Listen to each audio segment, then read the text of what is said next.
I got on the red. Oh, first off, thank you, brother, for the space and thank you for the time. Appreciate you. And what I'm saying, it was a pleasure meeting you at ceremony. Most So definitely. yeah, man, me getting on the red road was just something that just happened. So my very, very first ceremony. So my god brother, who has a similar story to me, because like a lot, we're known as hijos de la guerra, Mm, because we were born during the Civil War. So many of us either migrated or were exiled, like was my family situation, and we all ended up in San Francisco. So that's where I mm, was living for some time, and we were staying like a shelter type place. You know what I mean? And we kind of met some people.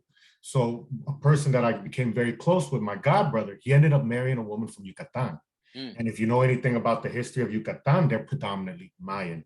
mm. So the very, very first ceremony that I ever participated in was my godson's baptism, which was a Wow. traditional Mayan baptism. Wow. So then this stretches back like now a couple of years.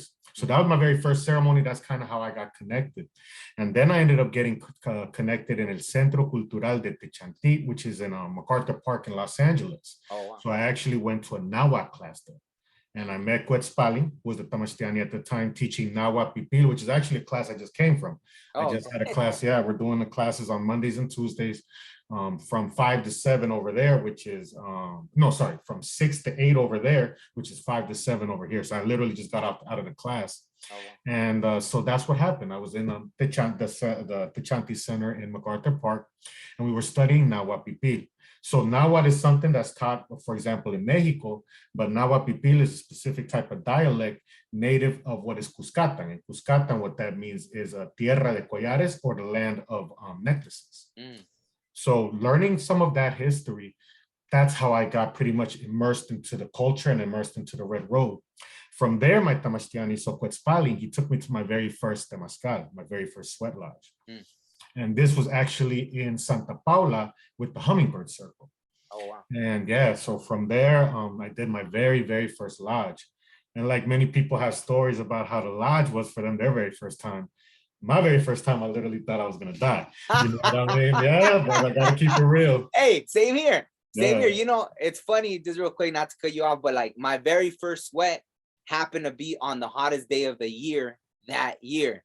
So the same, like, I didn't think I was gonna finish it, but by some miracle, like I ended up finishing. But yeah, I thought I was gonna die too. So I feel you. Right on, man. And yeah, that's kind of how it happened with me. So, because I didn't even plan to go to Temascal. Mm, What happened was I was actually greyhounding up to LA to take care of some other stuff. And I got in contact with some people and they invited me to Temascal. And originally, when they said that Temascal started at 6 o'clock, I thought they were talking about 6 p.m. oh, But in reality, it was going to start like in the morning. And I oh, told them that I touched down in LA in the morning, and they were like, wait, so you can't go to the Temascal? And I was like, no, yeah, I can. So I ended up going to my first Temascal. And that's where he was kind of like preparing me. So the Tamastiani was kind of explaining to our teacher. So Tamastiani, that means teacher in Nahuatl. So, and that's universal, what you call it. So yeah, so he was telling me about the Temascal and he was preparing me. And he told me, no matter what, do not exit the Temascal. mm, So obviously, I'm saying, tough guys, I'm saying, we're on with this. And I was like, nah, man, I won't ask to leave for nothing. Go to the second round, man. I'm dying. Like I said, I thought I was gonna die, man. It was off the hook. But what was beautiful about that particular ceremony was somebody raised up their hand and they actually asked to leave. mm, And the person who was pouring that day, Don Francisco, he was talking to her, but he was talking to the entire group and he was talking to me. He mentioned how a lot of times human beings, we do stuff out of curiosity because we were invited. But when things get tough, like in the Temascal, when it gets hot, we leave or we exit or we break those chains. So that's one thing he challenged us to not break the chain. mm. And so I completed the 4 rounds. So obviously, when you go into a Temascal, it symbolizes Mother Earth's womb, and you die and you're born again. So I was literally born again when I came out of that Temascal. So that was pretty much like the beginning of a hardcore journey into the Red Road of the lodges. And through the lodges and through Nahuatl, I eventually got connected back in Cuscatan, back in El Salvador. Mm. And that's where I've been continuing a lot of my work. So you were mentioning, for example, about the Biblioteca Ancestral of Itzalpu.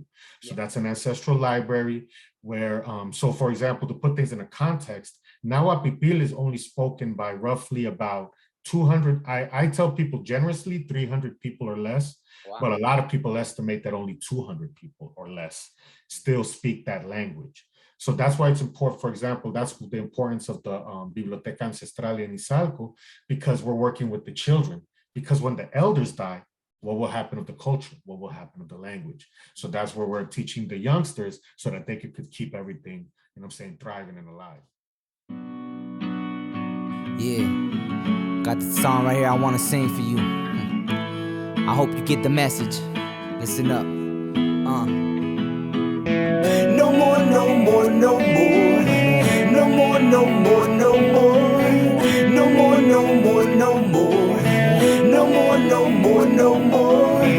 No more, no more, no more. No more, no more, no more.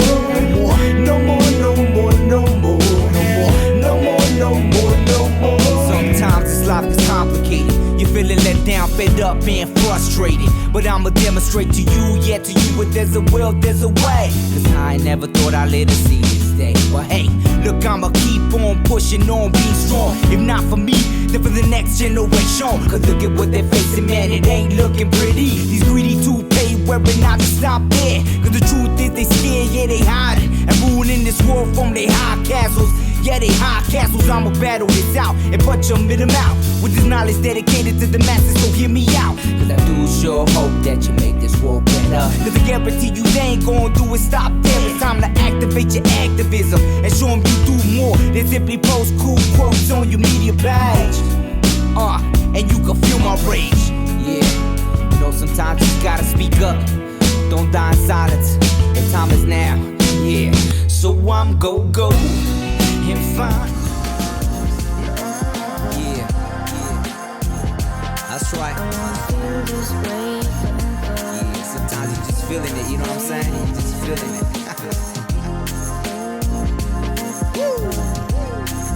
And I wanna feel this way forever.